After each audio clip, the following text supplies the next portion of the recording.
Welcome to the creative brain of Dean Hawk. Get ready to be challenged, inspired, and equipped to become a better ministry leader.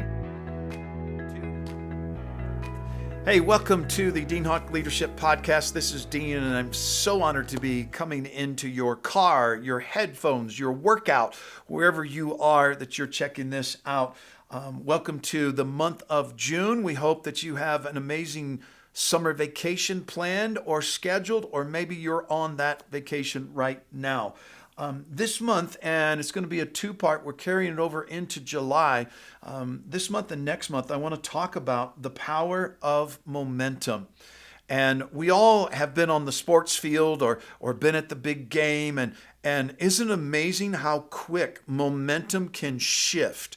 That a team is behind, it's looking like they're not going to make the next level of the playoffs, a fumble, a run back, and the entire momentum within the stadium or the gymnasium totally shifts. It was obvious before the other team is going to win.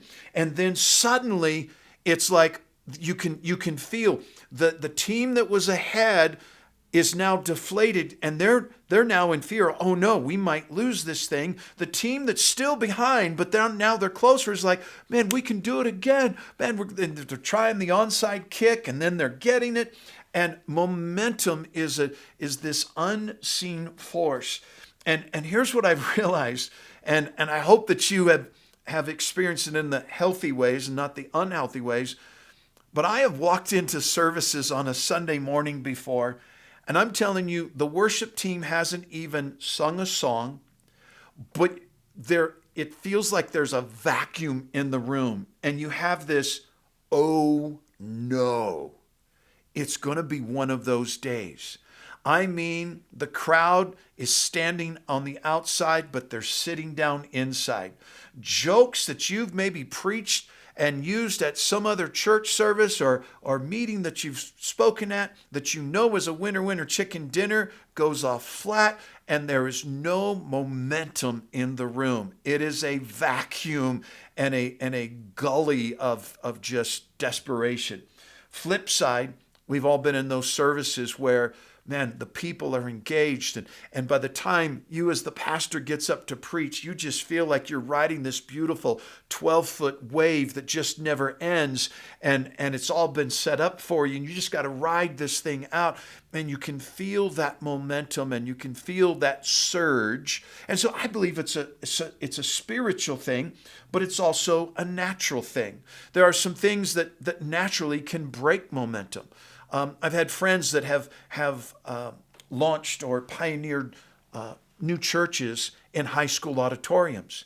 Well, they're sitting with 750 seats and there's 60 adults in there. And it creates, there's a natural void. We feel lost in this bigness, and so it sucks all momentum out of people's hearts. And so you have to do some things intentionally. I tell my leaders, as you've heard me say, sit in the first 3 rows. I need you to help create momentum. I need you to pull in the supernatural, pull in the spirit. Let's help create an environment of momentum. And so some things that we've learned, momentum is defined as the strength or force that something has when it is moving. And I love that movement part because I believe that's crucial. And so as we kind of do a diagnostics of church, we've all been in what I would call static or just they're dead. I mean, it's just a doop. I mean, there is no movement. The body is not moving. It's laying there. It's stoic. You know, Jesus could walk in and the crowd wouldn't budge or move. Then we have those other churches that are what I would call a coaster church. They're what reminds me of when I was a kid, that the kids that get at the top of the hill in a wagon or a little push cart that they've made, and they're going to ride it, and they coast. They're starting out strong. There's good momentum. And they just ride it and it flattens out and they go until it slows down, finally comes to a stop. And then they go, we should walk back up to the top of the hill and do that again. I want to keep riding the waves of momentum. I believe that in ministry we can do some things that are intentional that help us. It would be what I would call an accelerator church, that we learn when to hit the throttle. Because we all know this. If I had a bus sitting outside of your office or where you live, and we put a rope on the front of it, and I handed you the rope and dropped the bus into neutral, and I said, move that bus. To get the bus moving from 0 to 1 or 2 miles per hour is the big issue. If we can get that moving, it's going to take more of us to get it moving than it is for us to keep it moving. In other words, it's going to take more work and more effort to launch an area of ministry. It's going to take more work or effort to introduce something new. So like when I introduce a new teaching series that we just finished on mental health, when I did that, man, we're promoting that. We're doing videos on that. We're doing social media posts on that. I'm including it in my email. I am creating a momentum for the new series and the videos and the graphics to get people, hey, be excited about this subject, be excited about coming to church. They come with an expectation, and we ride that momentum. And so an accelerator leader utilizes momentum, the momentum of the moment, to fuel the organization to the next level. And so the time to accelerate is when things are already moving, not when they've come to a stop. And so we have to be very intentional about when do we coast and when do we pedal. We have a motto around Rock Family Church that we say this: we pedal when everyone else coast. So if you could picture with me, we have a in northern Colorado Springs. I used to live out north there, and there's actually a road called Roller Coaster Road. And if you're on a bike, it is a beast. It is just up and down, up and down, up and down, up and down. Picture that road with me. If you are smart and you're on your bicycle and you're at the crest of the first hill, if you're smart, as you're going down the hill, you are going to pedal, because you realize that by pedaling on the downhill, you're going to create more momentum on the upside and literally make less work on yourself. But what a lot of Christians do is they arrive at the crest of the hill and they go, oh, we get to rest. Oh, this is so great. We've accomplished so much. That outreach was so amazing. It was so good. Oh, let's just coast for the next few weeks. Let's coast for the next few months. And they end up coasting, and they end up running out of momentum, or they're running up the other side of the hill, and then they go backwards because they don't have enough momentum to crest the next hill. So we have a motto at Rock that we pedal when others coast. So we come off of our August back to school backpack event, and man, it would be real easy to say, look what we have done. We have reached our community for the year. Isn't this amazing? Isn't this special? No, we take that backpack, and as we've completed it, and we start heading into the 1st of September, we take that momentum and we start talking about, hey, in October, we're going to reclothe children. We're going to buy new wardrobes, new winter coats, new gloves and hats and pajamas and underwear and socks. And we're going to take that momentum and we're going to contact the same schools that we helped with backpacks and school supplies. And we show the videos, we celebrate the kids' smiles, and then we use the momentum of that event, that it actually, the momentum builds for the next kids' event, and more people engage, and more people help us there. Then when we show highlights, and we show videos, and we show the kids' testimonies, and we get the feedback from the schools, we ride that momentum, and we pedal even more heading into Christmas, and we even get a bigger response when we're purchasing gifts to give to the parents who get the joy of giving the gifts to their children on Christmas. And so we ride that momentum. And so what I want to talk about is, first off, before we get to some momentum igniters and thrusters, I want to talk about some momentum busters. So let me get these. You can jot them down if you want. One of the biggest momentum busters is to forget and the failure to celebrate the win. Sometimes as leaders, we can be drivers, and we're driving and our team comes through and it's a big win. And then we come in and when we're whipping, let's do it again. And we're driving and we never pause to say, man, wasn't this awesome? Well done, team.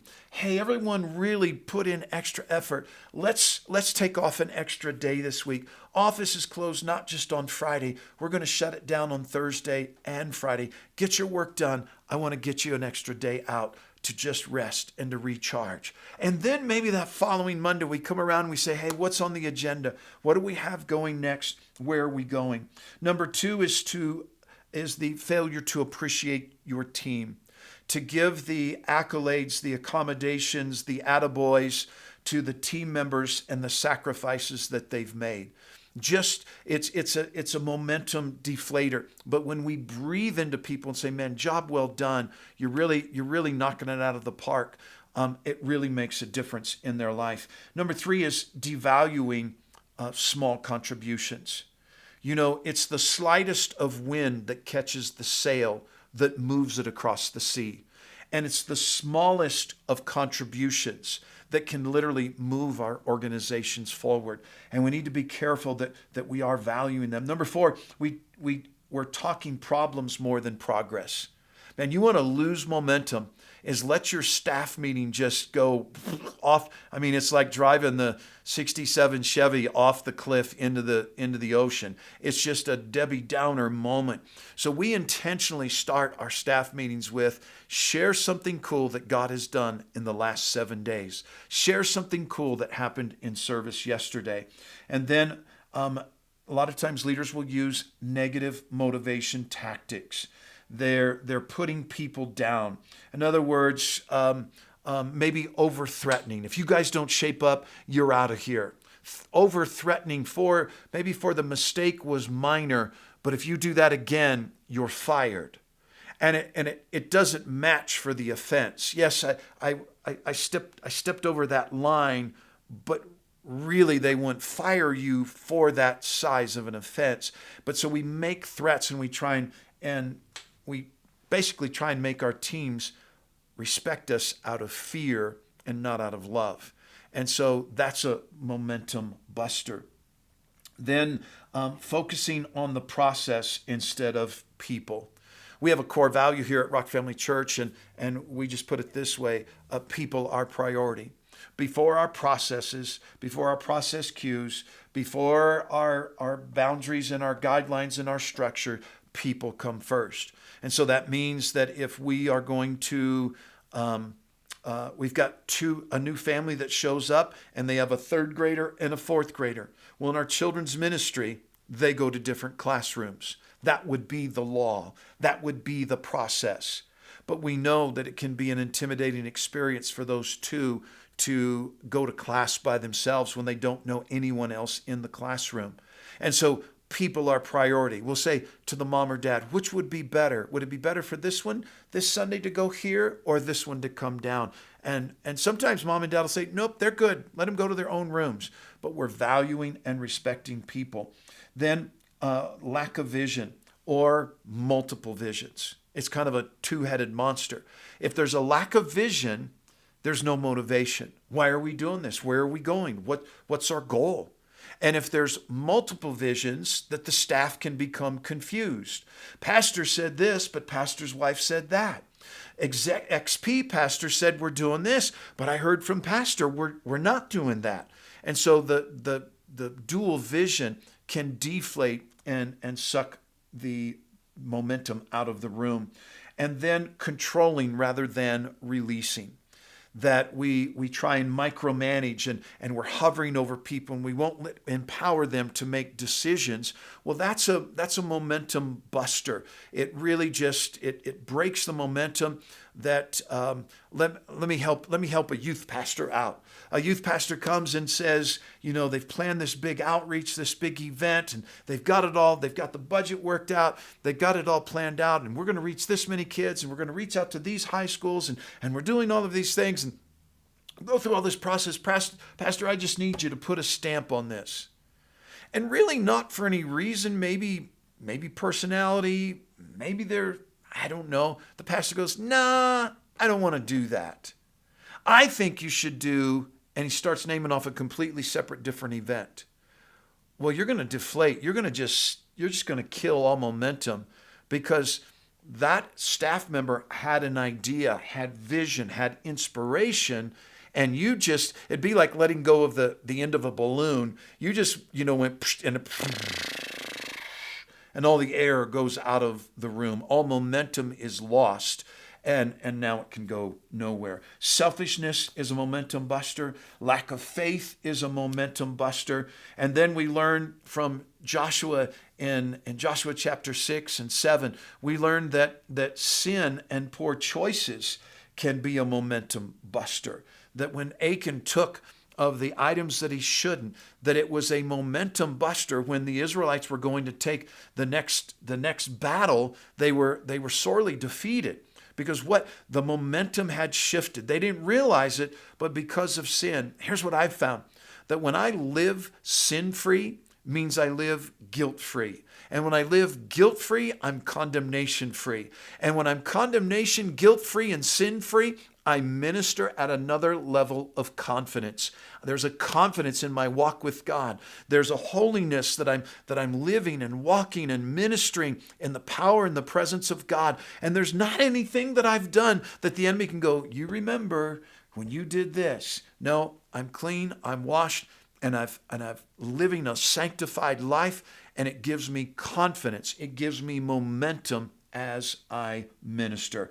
Real quick, I've got just a minute left. I want to hit some momentum igniters, and then next month we're going to hit the momentum thrusters. Some momentum igniters. This is to get the fire lit. Number one, momentum is birthed with a vision from God. When you get a God kind of vision, it is going to ignite the people around you. Momentum ignites as people gather around a common cause. Momentum is ignited when they say, yeah, that is an injustice that we can correct. That is an area where we can help. It is wrong that kids wake up on Christmas and they don't have any presents under the tree. There's a cause that rallies people around them. Thirdly, momentum is set in motion by acting upon a firmly held belief. You see, too many times we want to feel momentum before we start pulling on that bus with that rope. We have to start pulling. We have to start pushing, knowing that we're going to do something big for God, and others might not see it yet, but once we get this baby moving, there'll be plenty that will want to jump on board. And then we know that we must do something significant to cause a disturbance to create an avalanche within our church. You know, the myth has been defeated that simply by a verbal voice or a verbal shout that would cause an avalanche. They've done all kinds of tests, and it's very, very rare. Usually there has to be a disturbance, extra precipitation and snow that comes on that overhang. Maybe a skier or a snowboarder that puts extra pressure there. Maybe it's a snowmobiler that runs across the top of that ridge that vibrates and causes. There has to be some kind of disturbance. And here's what I would tell you. There needs to be some kind of disturbance to shake our church. Even if it's just doing our service backwards. Pastor Brad, my worship pastor, and I, we're working on a series to begin this fall on worship, and we're going to drastically change up our worship service. We're going to incorporate the teaching and a song, and then back to teaching and a song. We're going to change the dynamics of how we do church so that people aren't just in the zombie zone. We walk in, they do 3 songs, they do 4 songs, they sing for 20 minutes, 30 minutes. This person does announcements, this pastor does this, then we go home. Change it up. One Sunday I started out, I told our worship pastor, I said, do 1 song. And at like 6 after, when the service started, I'm up teaching. People thought it was daylight savings time Sunday or something. They walked in, they're looking at their watch, and they're like, what happened? And then we did the worship set at the end of the service, and a lot of people miss a major portion of our worship set because they're procrastinating getting to church and checking their kids in. So change it up, make a big difference. John Maxwell, in his 21 Irrefutable Laws of Leadership, says this: momentum magnifies success. Momentum shrinks problems and obstacles. Momentum energizes, momentum enhances performance, and momentum makes change easier. Momentum magnifies success. Momentum shrinks problems and obstacles. Momentum energizes, momentum enhances performance, and momentum makes change easier. I can steer a moving car much easier than I can a parked car. When we get the ministry moving, it's easier to keep momentum going. Hey, God bless you guys. Thanks for tuning in this month. Share it with a ministry friend that you think would be helpful. Check out, I don't think Matters of the Mind has been released yet. It'll be coming sometime this summer. It's a series that we are just wrapping up here in the month of June. So it won't be done because we got 2 more Sundays yet. And so please check that out and all of our resources at deanhawk.com. Hey, God bless you guys. Email dean@rockfamilychurch.com if you have any questions or if my staff can assist you in any way, shape, or form. God bless you. Thank you for joining us today. For a free sermon series and teaching outlines by Pastor Dean, visit us at deanhawk.com. Be sure and join us next month as we continue our growth on leadership.